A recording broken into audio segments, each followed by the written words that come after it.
few days, hasn't it? So much has been happening. Paimon didn't think the meetings would go on for so long, but everyone seemed pretty fired up, huh? Paimon thought they'd be at least a little frightened. Well, Fremine was, now that Paimon thinks about it, but everyone else just looked a little surprised. Well... It's hard to say. Paimon doesn't have any experience with this sort of thing. But with you around, Paimon sure will do great. After all, you're the most reliable person in the world, aren't you?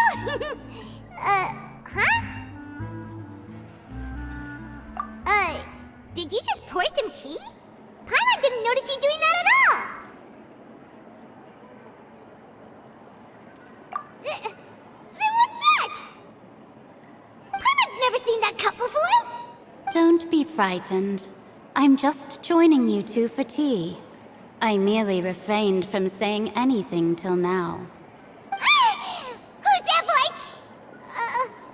But there's no one here. Aw, have you forgotten me already? Wait, you are familiar. You're the voice we heard from the sky in Sumeru. The voice from the sky, I fear that description is wrong. Though, not completely wrong. You're feeling lost now, just as you were feeling previously. I sensed that confusion and thus came to you. Guiding people is an irresistible hobby of mine, after all. Consider me a passerby, just accepting a commission from my friend's disciple on a whim.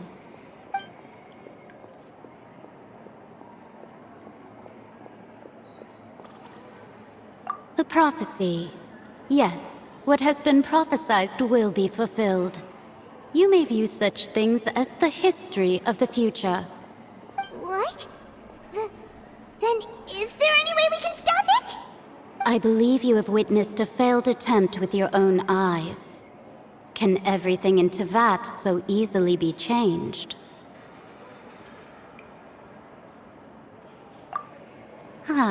So you've caught on. Just as prophecies are usually only the future as seen from the perspectives of the gods, could things be happening in hidden corners where the gods' gaze does not fall? Are the things that you shall see different from the fate that the gods perceive?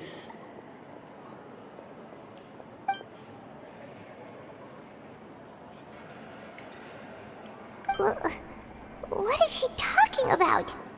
It all sounds really impressive and important and stuff, but it also sounds kind of scary.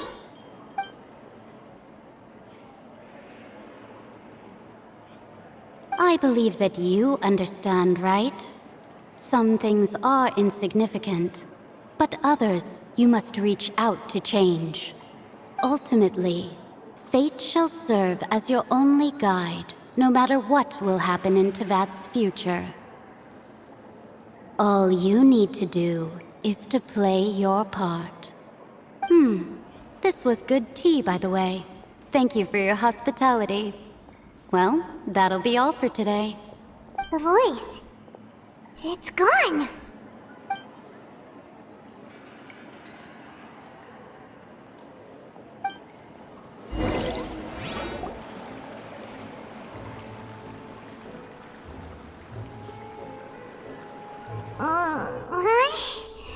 I want to hear someone talking.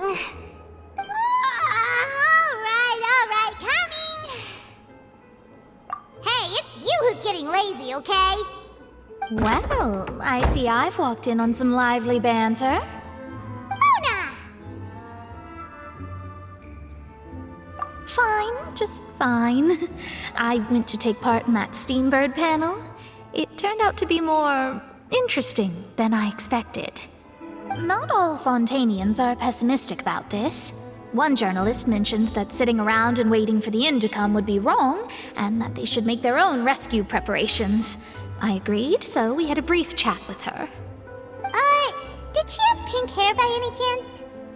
Why, yes! It was Charlotte. You remember her, right? That daredevil journalist? I'm in full support of her view.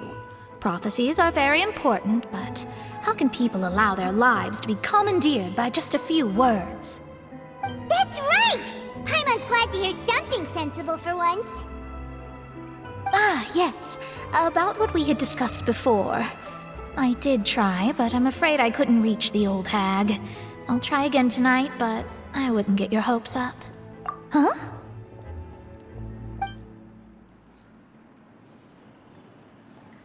Goodness gracious. Are you serious? She said that even the god's gaze has blind spots. Pretty bold if you ask Paimon. Most people would believe the gods to be all-knowing, right? The Hexen Circle members are certainly anything but ordinary. As for the mage named N, the old hag has mentioned her a few times. She said that N's sense of direction is incredible, and that she loves guiding those who are lost. But I've never met her, and if she were still alive, she'd be... Well, suffice it to say that the hag's at least a few hundred now, and N's been around for longer than that. Whoa. The Hexen Circle sounds like a scary group. But they must really stay in shape to live so long. Their abilities alone are pretty terrifying. If she came to see you personally, then the problem you're facing must truly be of great importance. Well, it's not like Paimon could understand anything she said. Yes, she was quite cryptic, but I suspect she means that there is still a way to turn things around. She didn't say when or what that would be, though, so... Perhaps it is something that you cannot know right now.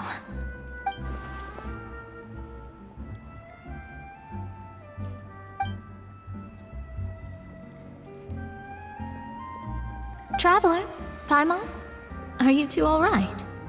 Oh, we're fine. We're just a little down right now. It kind of feels like the end is coming, you know? I see. I feel that same sense of desperation, too. I guess you could consider me someone who has often witnessed fate. So far as I have seen, it cannot be swayed. But even so, I still hope for and believe in miracles. Astrology is eternal and rational, but fate may not be. It is cruel, but it can also be beautiful. Perhaps that's what En was trying to tell you. Not to lose heart, and to believe that what you are seeing playing out before you is not yet set in stone. I did originally think of steering clear of all this, but I couldn't. Even if this is all futile, I still wish to help everyone. If we don't struggle to the last, then how can we face the end when it comes? Huh. You do have a point. There I go, talking about astrological principles again. Sorry about that. The moment I start talking about work-related stuff... I need to get going. It was worth trying to comfort you, even if only a little. I believe that you'll help those who are struggling in the same way I did. I suppose that might be why we always seem to meet by coincidence. Paimon feels kind of moved by what Mona said, but also kind of sad too.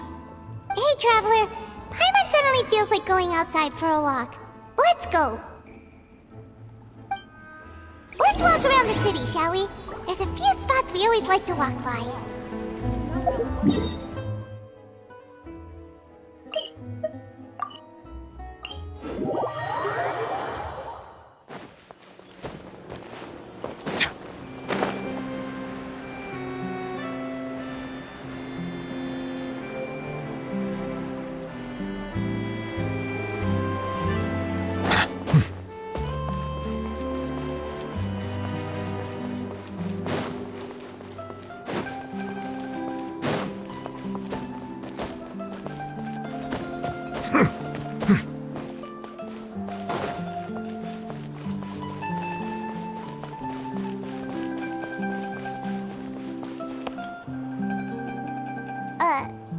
Huh? Our names are written in this newspaper. What's going on? Let Paimon see! The underwater stronghold, the Fortress of Meripede, has continued in its noble autonomy, but that does not mean that others cannot interact with it. My recent attempts to enter the fortress bore little fruit. Guess Charlotte still hasn't given up on that. Thus, did an Outlander friend become the focus of this report, a blind adventurer with their white fairy legends trailing in their wake. It is said that this mysterious traveler once visited the underwater fortress. So while the fortress's interior remains a mystery behind closed doors, do not fear, for the tales of the traveler contain surprises in spades. Journalist Charlotte's biggest scoop yet, the Traveler's Trail, World Walker. Charlotte took so many awesome photos of us and we never even noticed her. She hasn't been able to get a hold of anything at the fortress, so since we're easier to find, she's using us as the subject matter instead? Ugh, seriously? Well, fine. Those headlines and photos do look cool, so Paimon will forgive her this time.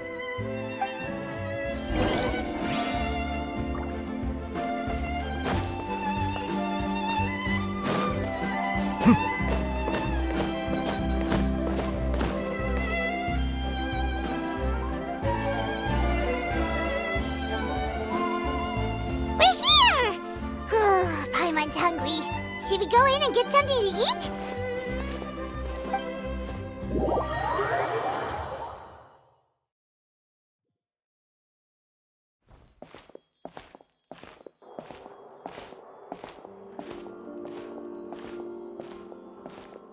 Hey, quick! Look! That's the limited edition, only 16 slices a day cake! It was so delicious the last time we tried it! Despite the tense situation we were in, let's give it another go. I'm sure it'll be great. 1 slice of cake, please. Someone showed up after all. Oh, wait, you're the one from the Palais Mermonia. Oh, are you here to buy cake too? It seems Monsieur Nervalette was right. You really can eat. Wait, did he really say something like that? That's right. Even he has his own preferences when it comes to food. As for me, I love the cake and coffee here. Do you come here often? Usually every day. Every day? It's part of my daily schedule, apart from work. I shall have my cake and coffee. Then what if someone told you one day that this place would be closing soon, and you wouldn't get to eat cake here anymore? What would you think? But why would it close? Well, Paimon doesn't know either, but maybe the waters will rise tomorrow. You know, like in the prophecy. Oh, the prophecy. To be honest, I haven't paid much attention to that. No, still, even if there'd be no more cake tomorrow, that wouldn't keep me from having some today. No, it's the same for eating in general. You might not be able to eat tomorrow, but if you can do so today, then you should carry on. That's what people call living, you know.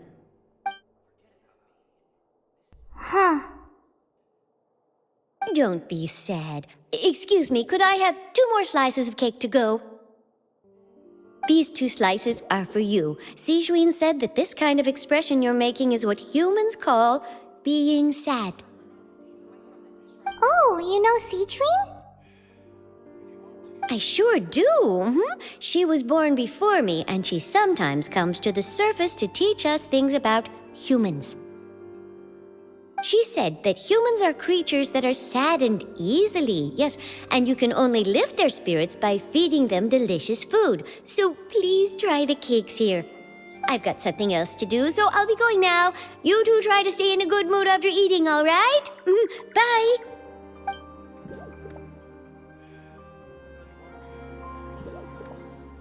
And there she goes. All right, let's dig in. I'm unsure this cake will be delicious.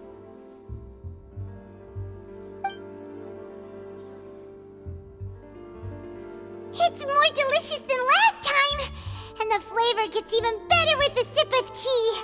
It sure would be nice if we could come again tomorrow. Sure would be nice if we could always eat delicious food here. Oh,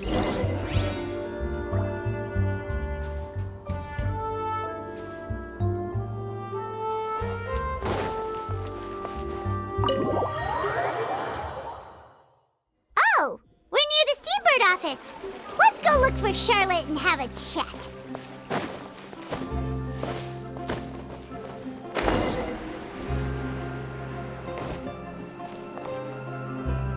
Wow! If it isn't the Traveler and Paimon! Oh, have you seen the article I wrote about you? Ha! You've got some nerve! You just used us to make some quick mora! Oh, you needn't worry about that. I heard that you were in Poisson some time back, so I sent you a letter to discuss just that. It appears you didn't receive it, though. It's all right, though. I've set aside the amount intended for you. I've even set the table with some food. Really? Oh, you're the best! You're almost a little too easy to win over, Paimon. If I were a journalist with ulterior motives, you'd be in trouble now, you know. Oh, Paimon knows you're not like that. Still, what brings you here all of a sudden? Were you looking for me? When Mona mentioned you, we thought of coming to see you at work. I see. It seems you've already bumped into Mona here in Fontaine. So she mentioned me? What did she say? She said that you're a real daredevil of a journalist. Nice. In which case, can this daredevil journalist dare to request an exclusive interview with the legendary Traveler and Paimon? Huh? So your article in the paper today doesn't count? Oh, of course it doesn't. That was more like live photography. What I'd like to do is dive deeper and ask you to talk about the things you've seen and experienced. Yeah, are we even qualified enough? Why not? If I say you're worth an interview, then you're worth it. But not right now, of course. I'll need a few days to prepare. Oh, in that case, we'll just chat when you have the time then? Oh, so that's a yes? Ooh, splendid! I'll tell the editor-in-chief immediately. I'll have to apply for lighting, a venue, some props, and... Whew, so much to get done now. Talk to you later. Wait, Charlotte, Paimon's still got a question for you. And what's that? If, just for example, Fontaine were to be flooded tomorrow, what would you do today? Huh, that's the prophecy you're talking about, isn't it? I mean, I do hear about it often, but I've never once thought that the day could be tomorrow. If you're seriously asking, then I might try and think of a way to leave Fontaine. Oh, but I'm still a journalist first and foremost. That means I have a duty to be reporting from the scene. And secondly, I wouldn't forsake my homeland that easily. From what I've seen, most people don't know what they'd do should the worst come to pass. In truth, it might be better just to behave like normal rather than worry over such an end. So in all likelihood, I'd probably still be prepping at the office for that interview of ours. I know what you're thinking. That sounds a bit sad, but I've always believed that it's best to do what you enjoy. Just think about it. If this nation really were to be suddenly destroyed tomorrow, but I still successfully finish an exclusive interview with a truly unique person, then the story I would wind up writing would truly be timeless. And then do you know what I'd do? Well, I'd write that story, send it for printing, and use messenger pigeons to get copies out to the various nations as soon as possible. I'm not a dreamer, nor am I a workaholic, but I do love my job, and I'd be proud of leaving such an article behind. I guess you could say that I was born to be a journalist. But anyway, that's my answer. And on that note, I'll get back to my preparations. That's so nice. All of a sudden, Paimon actually kinda envies her. Anyway, let's go and take a look at the sea, shall we?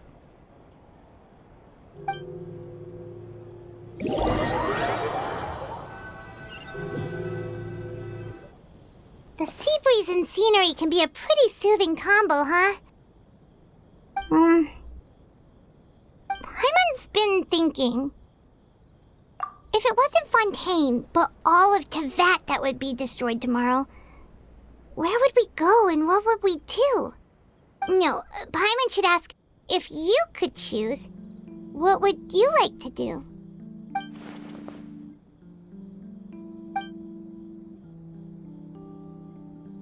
We've always been moving to the next destination, so we haven't spent much time thinking about these kinds of things.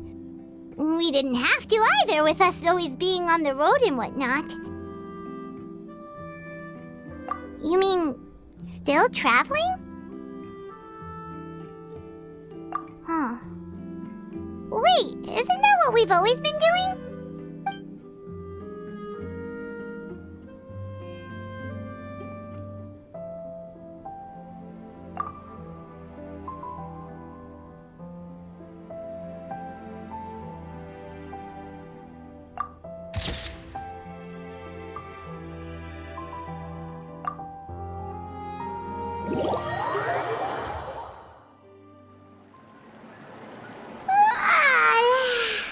Feels like you'll grow mold if you stay here long enough. But it's still better than the Fortress of Mirapede, that's for sure. It's not only damp there, but salty too. So the two of you are still here. Wonderful. Oh, you're from the Palais Mermonia, aren't you? Yes, I'm Isadora. Monsieur Nervillet sent me to look for you two before.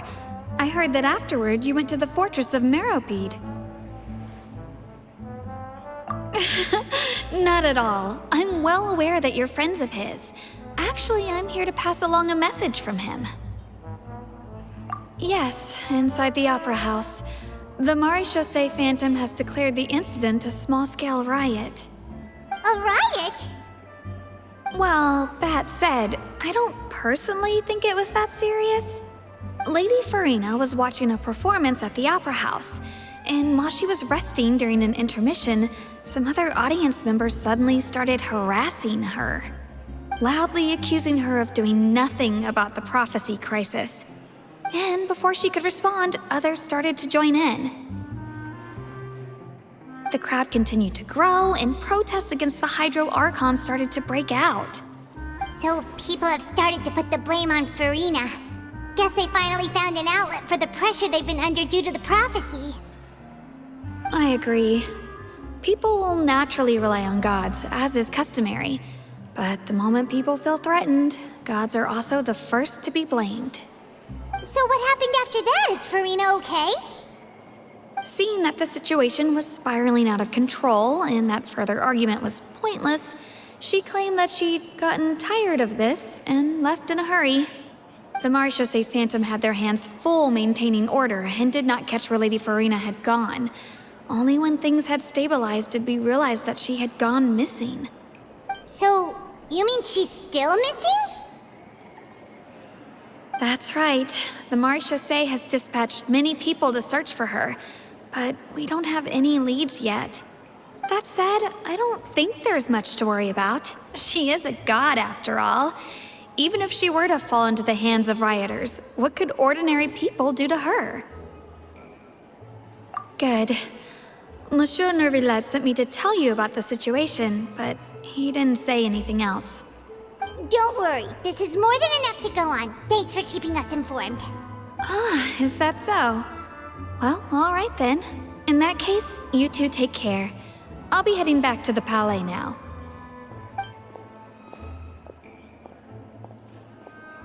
Well, sounds like we should hurry over to Poisson then. If we know Farina, she won't try to fix things in this situation. Instead, she'll look for a place to wait out the heat. And, as we also know, she may be loud and dramatic, but she doesn't have a heart of stone. When Nervillet was talking to her in the Palais Mermonia, and she heard about Poisson, she couldn't hide her sadness and remorse. It would be hard for her to ignore being accused by the public today. Paimon thinks Farina's probably taken the opportunity to slip away to Poisson and try to relieve the sense of guilt that she's feeling. Huh. Well, what do you think? Paimon knows the answer, of course, but Paimon can do the analysis to back it up, too. Cool, huh? In that case, there's not a moment to lose. Poisson, here we come!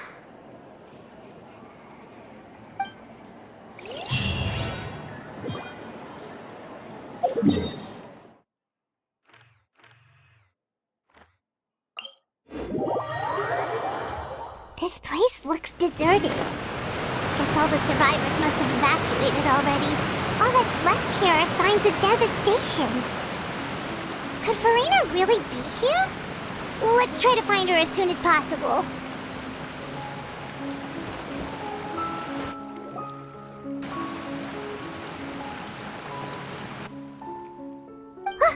That's Farina, right over there. She really is here all on her own.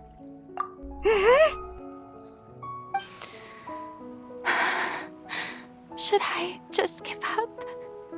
This is all meaningless. What was meant to happen did happen after all. Everyone's dead. I'm sorry. I'm so sorry. Give up, Farina. There's no point in holding out. I'm sorry. But what can I even do other than to repeat meaningless apologies over and over?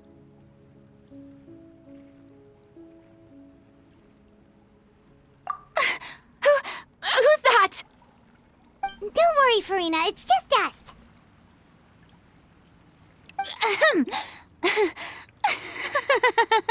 So it is you, blonde traveler from another land. Why, I almost thought you were someone from that mob of my ignorant subjects. Come to kneel and beg for my forgiveness. Farina, you were crying just now, weren't you? The tear stains on your face are obvious. What do you mean, tear stains? Oh, I remember. The show at the Opera House earlier this morning was so moving. I'm still trying to process it. Who did that uncivilized rabble think they were, disturbing my enjoyment of the arts?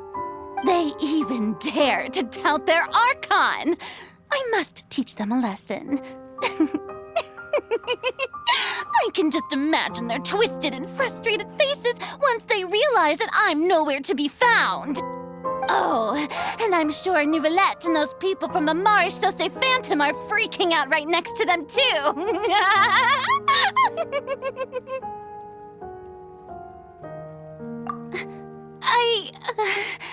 Of course not. Hey, there she is! The Hydro Archon's over there! Quick, after her! Farina, those people seem to be after you. They are? They're just some rabid fans who want to cut the line because they haven't been able to meet me in person, aren't they? That's against the rules. I can't let them get their way. Farina just ran off. Quick, we have to catch up with her.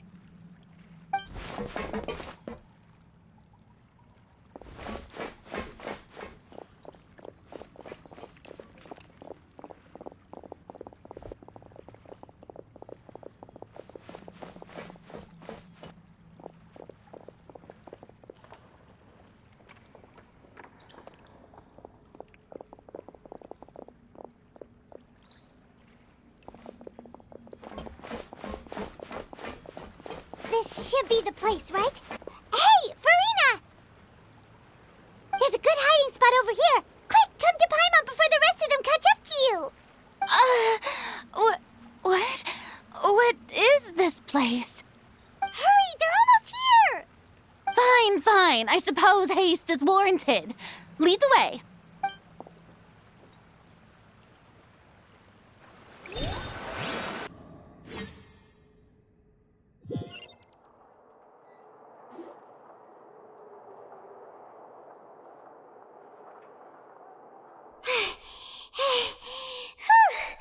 Paimon's exhausted.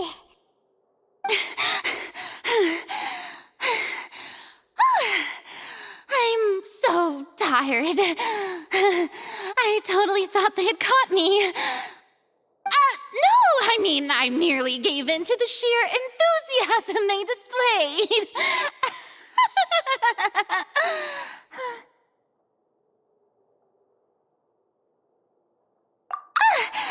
You're right. Yep, that's a good girl.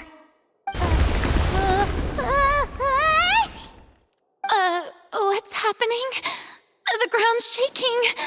Is it an earthquake? Yeah, a quake of this kind preceded the flooding in Poisson, didn't it? It can't be. It's happening again. Well, there's no need to worry too much about that. Novelette's made some emergency plans, so the evacuation should go a lot smoother this time. Yeah, I hope you're right. But the people of Poisson, they've already...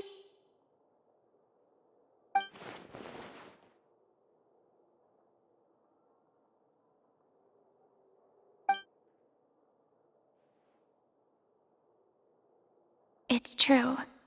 I've been investigating the prophecy for hundreds of years. I once had informants all over Tevat, searching for clues and feeding information back to me. I've tried all kinds of ways, too, to hold back the sea. Anything to keep the coastline from advancing. But all my efforts proved to be futile in the end. Really, the truth has been clear to me for a very long time. We cannot make an enemy of the divine. No matter what we do, the will of the heavenly principles will have its way, and the prophecy shall be fulfilled. Give up. I do love the sound of that phrase. It would mean finally coming to terms with fate, but also for me to finally be free.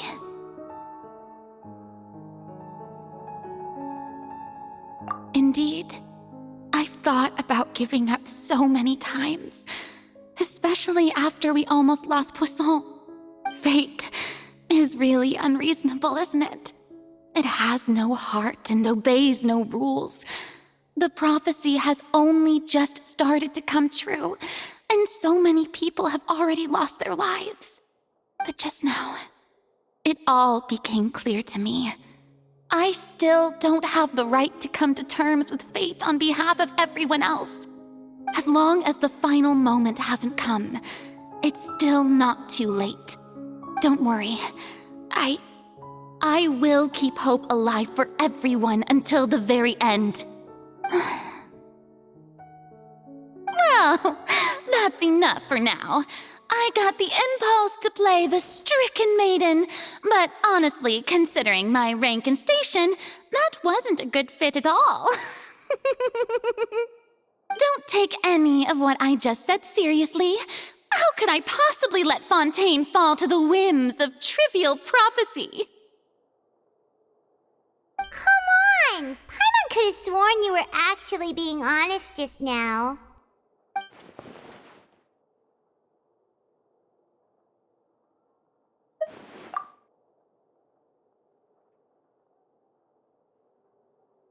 Share my burden. That's impossible. It was fated right from the start that this would be my duty alone.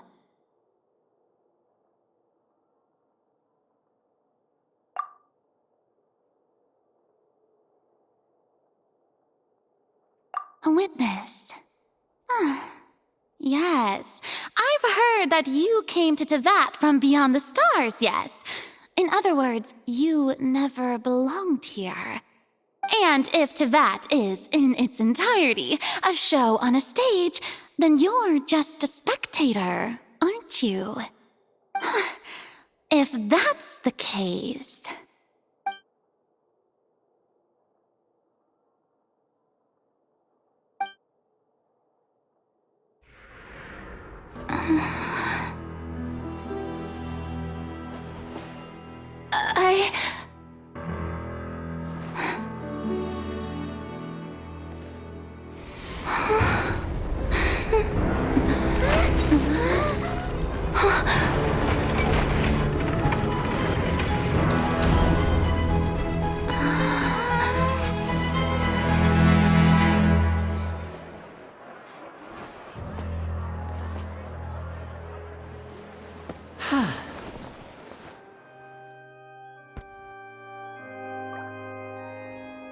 Ladies and gentlemen, this concludes my opening performance. Now, without further ado, we may proceed to the trial of our god. So this is what it is. Yes, you deserve praise for the effort you took to raise the dramatic stakes. Do not forget, however, that I am Focalor, the god of justice, the embodiment of justice itself. Does it not strike you as even the least bit absurd to bring the very concept of justice to trial? May I interpret these words as your refusal to stand trial? In that case, you will have the opportunity to defend your honor through a duel. You would draw your blade against a god? I see. It seems like you have made up your mind.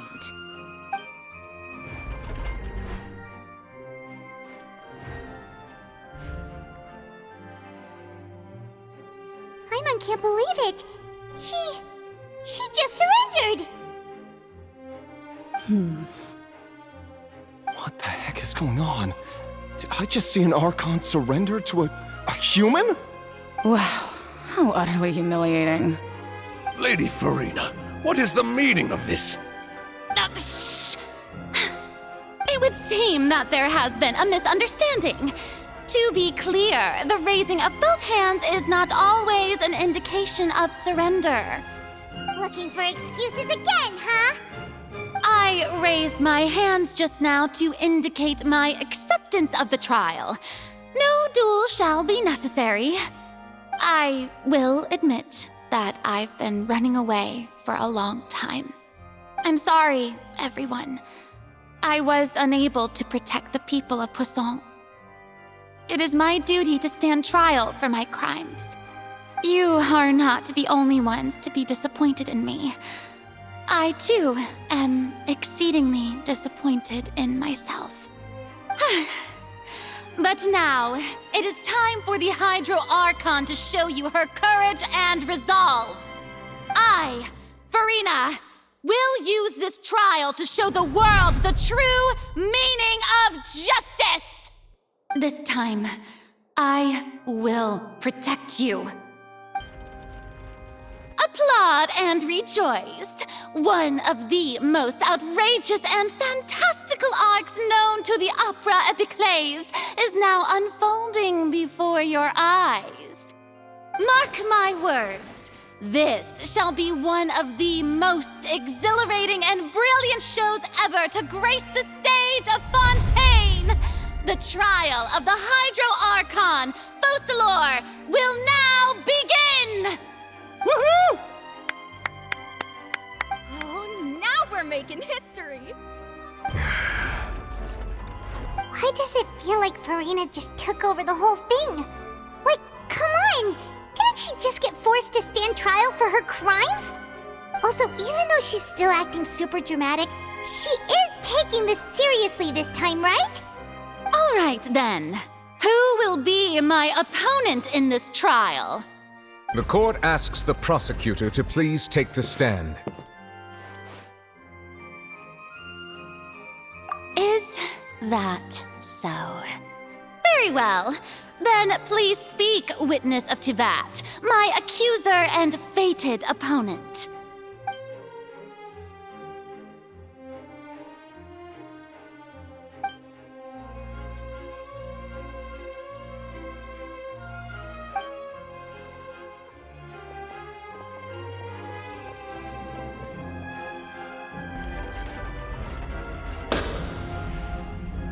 Also, please allow me to ask, as a final question before the trial begins. Just how much work did you do to force me onto this stage? Well, we did do a lot of prep after the meeting that day.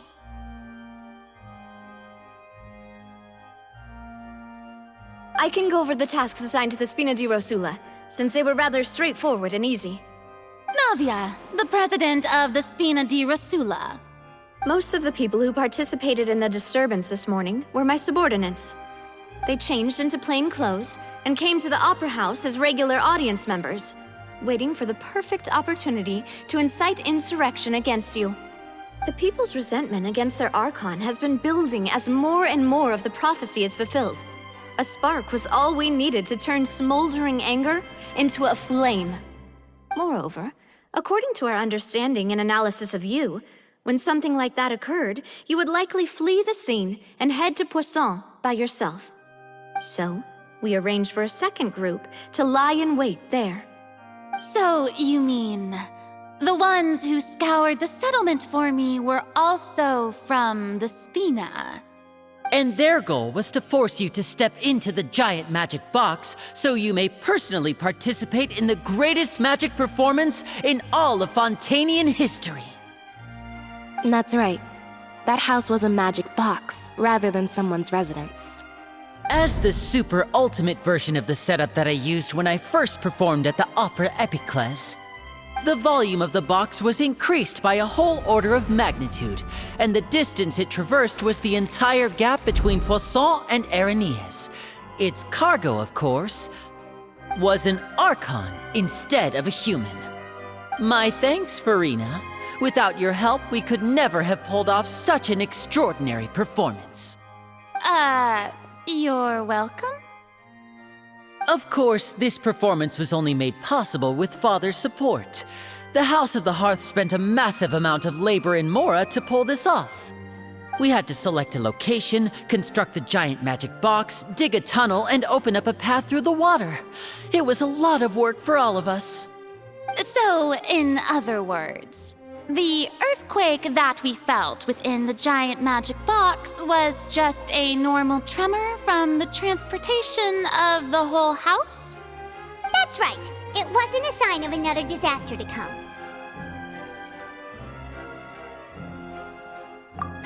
Then, I can guess Nervilette and Cloran's parts.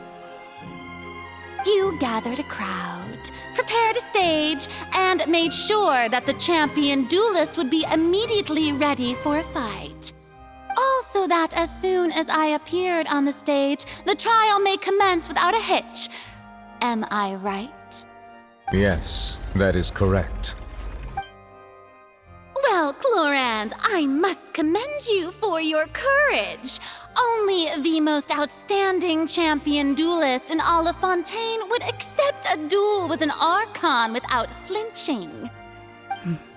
Thank you. As for you, Traveler, I suppose your role was to keep me distracted with conversation once you found me in Poisson. You'd make sure that I didn't notice anything amiss before revealing yourself as my prosecutor once we'd arrived onto the stage. Oh?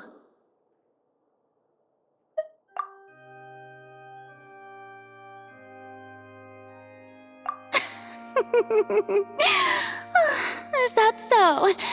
Then I suppose I must have missed my final chance. It's fine. It matters not. What's done is done.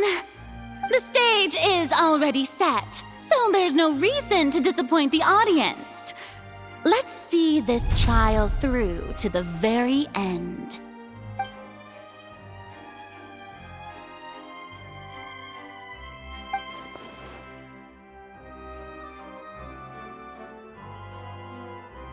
Madam Prosecutor, please allow me to pass this along. This is a document that Miss Charlotte applied for and received permission to share with you during the trial. According to her, it should speed up the proceedings. Huh? Charlotte wanted to give us something? Oh, so she's here too! Hey, Charlotte! Oh, let Paimon see. Isn't this the exclusive interview that she did with us before? So she's already finished it, huh? Wait, then that means this document is a perfect timeline of everything that's happened ever since we stepped foot in Fontaine! So in other words, we can refer to this anthology of evidence every time we want to use something from our journey as evidence for an argument! Let's quickly confirm the information in it. Just think of it as a refresher, alright? You defeated the Hydro Archon in the very first duel you took part in at the Opera House. That's one for the history books, all right. I didn't think that you'd wind up getting to the bottom of the case I'd been following all this time. I guess you could also see this as a happy coincidence. This is the first time Monsieur Nervillette had a difference of opinion with the Oratrice. Even the Hydro Archon can't figure it out. A Fatui Harbinger. She's an extraordinary person. Her instinct must mean something. The fortress of Meripede was almost destroyed in a single day. That I didn't witness that scene personally will always be a source of professional regret, I think. According to Monsieur Nervillette, both Child and that whale should have been in the primordial sea at that time. I nearly lost my awesome friend Navia. To be honest, that still gives me shivers.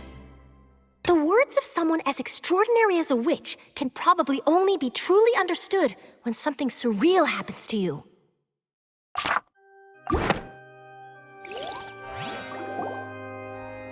The prosecution and the defense are both in position.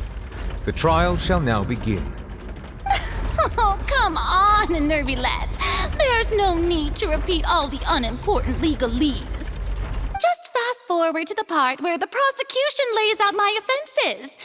As the defendant and the lead actress of this performance, I still haven't even been informed of my supposed guilt in all of this.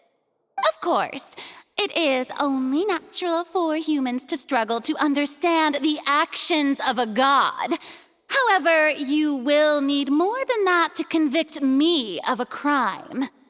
That's true, but my charge here is unrelated to your conduct as an Archon. Instead, I would like to charge you as a fraud who's never been the Archon in the first place. Wait, what was that? Lady Farina's a fraud? Hey, I came here thinking that we were going to try the Hydro Archon for forsaking her duty, but did I hear that right? She's not our Archon at all? Charge accepted. Lady Farina, do you plead guilty to the charge? Lady Farina. I plead not guilty. How can I be guilty? There is no way that I, Focalor, otherwise known as Farina de Fontaine, a member of the Seven and the Regina of all waters, kindreds, peoples, and laws of Fontaine, could be anything other than your true Archon. Yeah, even though Lady Farina can be rather eccentric, isn't it going too far to doubt her very identity? Yeah, I've never questioned her identity either. Sure, Lady Farina can be super irresponsible, but what grounds does that prosecutor have to make such a huge claim? I have cause to believe that common sense will prevail in this case. Many of the members of the audience have known me as the Hydro Archon ever since they were born. There would be no fooling their memory. See? Even the Oratrice has decided to show me its favor. Are you sure you want to commit to a charge that will never be upheld? If you wish to drop the case, I can promise you as the God of Justice that you will not have to face trial for making a false accusation. We will treat everything that's happened as a dramatic spectacle and move on with our lives. What do you say to that? Huh. An argument with near impossible odds, huh? We have to not only refute Farina's claims, but also overturn the long-held beliefs of the people. Well, I tried to give you the chance to surrender. If you must persist, then let me ask. If you believe I'm not the Archon, then what manner of being do you think I am? And if I was not the Archon, then how did I manage to live for over 500 years?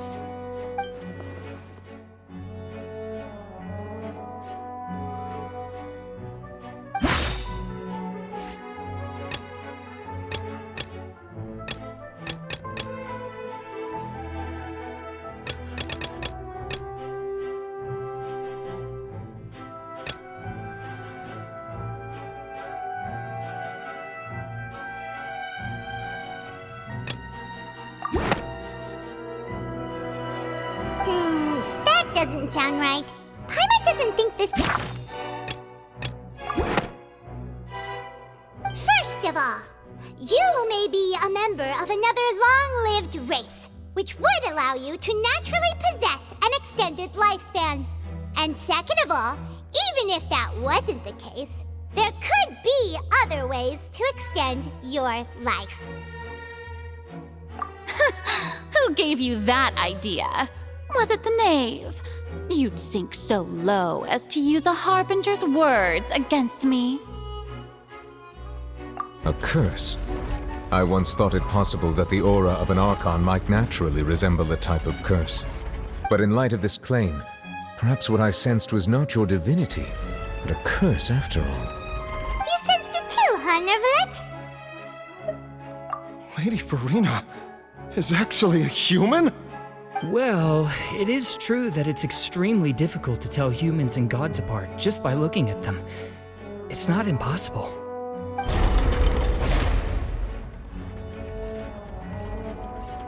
Well, don't start celebrating too early now.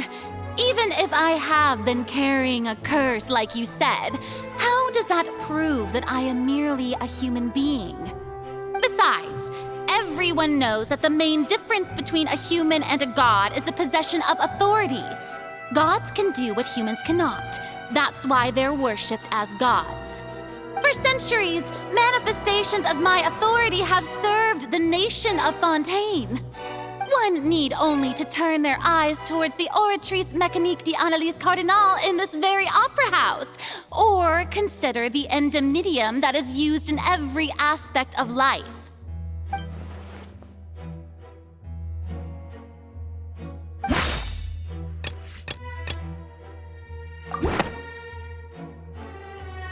You tried to reference the Oratrice. But weren't you as confused as all the rest of us when the Oratrice declared Child to be guilty without any proof? Otherwise, you should have come up with a good explanation for that by now. Didn't I make myself clear at the time? The decisions of the gods are naturally difficult for humans to comprehend. There is no need to provide an explanation. Lady Farina, I believe a reminder of your current circumstances is in order. While the court is in session, the principles of justice and the law must come before all else. While you are an Archon, you are also first and foremost the defendant in this trial. You will prove yourself unable to defend against the prosecution's charges if you continue to withhold vital information against the rules of the court. I never thought you'd use that kind of rhetoric against me. That was no trick of rhetoric, Lady Farina. I've merely reiterated the rules of the court. Rules that all should respect and follow. So, you neither knew why Child was declared guilty, nor did you understand the structure and operations of the Oratrice. Instead of having been created by you, the manifestations of authority you mentioned have been made by the real Hydro Archon, haven't they? The real Hydro Archon? Well, now you're really losing me. It is true that I did not know why the Oratrice gave out a guilty verdict that day. But the Oratrice handed out that verdict unilaterally, and it has been operating independently ever since it was first created. You can't argue that just because a divine creation is flawed, that the god behind it must also be no god at all. She's still throwing out all kinds of excuses. Seems like she's confident that we won't be able to produce proof that she has no power over the Oratrice. My power as an Archon. There are many ordinary citizens in the audience. How can I just carelessly demonstrate the formidable power of an Archon? If that poses a concern, I'm prepared to extend my protection to the audience. You don't need to go that far.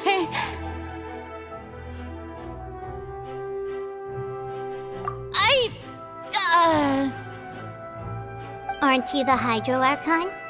Or is it that you can't even wield the power of Hydro, much less the authority of a god? Indemnitium! Yes! It's all because of Indemnitium! All Archons derive their power from the faith of the people, and I've converted the people's faith in justice into Indemnitium! Thus did I give up all of my divine power to provide everyone with energy for their daily lives. Have you ever seen a more magnanimous god? Isn't that a huge stretch? Yeah, no matter how generous an Archon can be, how could they give up all their power? Can a god with no power even still be called a god? It seems like nobody's buying Farina's excuse. Hey, come now, everyone. Please don't stare at me as if I was a liar. I'm still the same Farina you knew, right? The one that you loved. Shouldn't you want to believe in me? Please? You've got to believe me. If what the prosecutor said is true, she really has committed a grave offense. Did she deceive all of us? And all of our parents and grandparents too? And all of our ancestors? Ever since they were born? Enough! That's enough.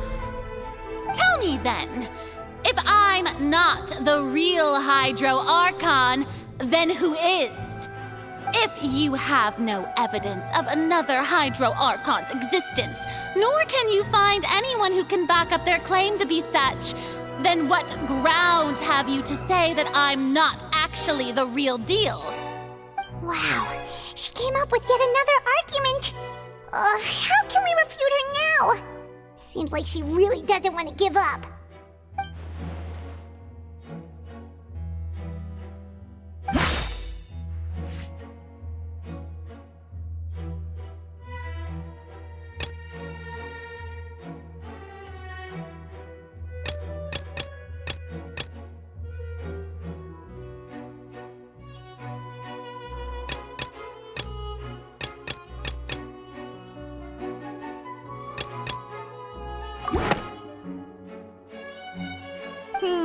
That doesn't sound right.